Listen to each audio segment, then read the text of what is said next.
Édition spéciale sur TV5 Monde avec le retour triomphal des champions du monde à Paris. Ça se passe en ce moment. Le bus impérial va bientôt fouler la célèbre avenue des Champs-Élysées. L'équipe de France de football va donc défiler, brandir fièrement ce trophée tant convoité dans le monde du sport et du football.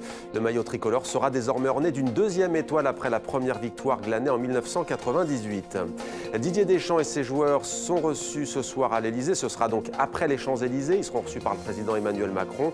L'Élysée fait d'ores et déjà savoir qu'elle va décorer de la Légion d'honneur l'ensemble de l'équipe de France, le staff compris. Et puis le retour triomphal aussi des joueurs croates, vice-champions du monde pour la première fois de leur très jeune histoire. Une foule en liesse a accueilli Luka Modric et ses partenaires à Zagreb. Voilà donc beaucoup de belles images. On va remontrer cette image des Champs-Élysées. C'est impressionnant, des centaines de milliers de personnes à nouveau rassemblées au cœur de Paris, comme il y a 20 ans, comme en 1998. Rappelons que déjà à l'époque, on n'avait pas vu pareille foule depuis la libération de Paris en 1945. Didier Roustan est avec nous. Didier, tout va bien? Oui, la deuxième étoile sur le maillot. Slimane, bonsoir. Slimane Zeguidon, notre éditorialiste qui nous a rejoint. On n'a pas l'habitude de l'entendre sur le football, mais on verra tout à l'heure qu'il est temps de faire le bilan sur ce mondial en Russie. On redoutait beaucoup de choses, notamment le hooliganisme. Didier Roustan avec nous. On va voir comment ça s'est passé avec, je le disais, l'assistance vidéo. Ça fait couler beaucoup d'encre en Croatie. On va décortiquer ce match. Mais d'abord, peut-être, il faut le savoir, des centaines de millions de téléspectateurs à travers le monde ont suivi cette finale entre la France et la Croatie, notamment en Indonésie. Et puis, vous allez le voir, il y a plein d'autres images sympathiques, notamment dans le métro parisien. C'est Karine Barzegar qui a rassemblé ces images. Une finale de la Coupe du Monde vue par des millions de supporters partout sur la planète, même dans ce quartier populaire de Jakarta. Et ici, hier soir, on était pour la France. La France a joué un bon match, une bonne stratégie. Je suis très heureux, je le savais depuis qu'ils ont battu l'Argentine. À 13 000 km de là, à Dakar, même engouement, même stress devant le match France-Croatie. Ici, les supporters, eux, étaient plutôt pro-croates. À Paris, la chanteuse Beyoncé, elle, en concert au Stade de France, avait aussi choisi son camp, en portant le maillot des Bleus avec sa deuxième étoile. Le Graal pour certains supporters qui faisaient déjà la queue ce matin sur les Champs-Élysées devant les magasins de sport.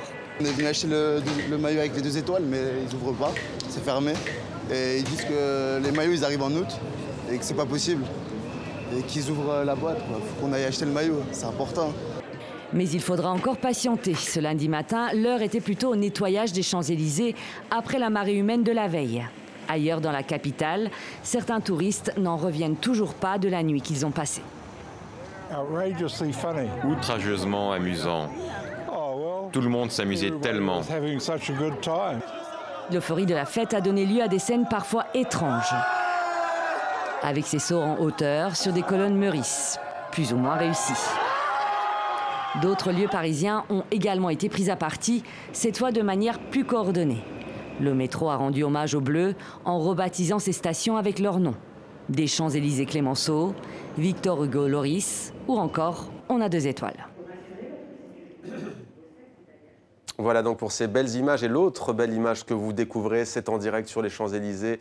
Le bus de l'équipe de France s'apprête à arriver pour présenter le célèbre trophée au public venu nombreux, venus en masse. Didier, on va revenir comme sur cette finale. Je le disais, 4-2.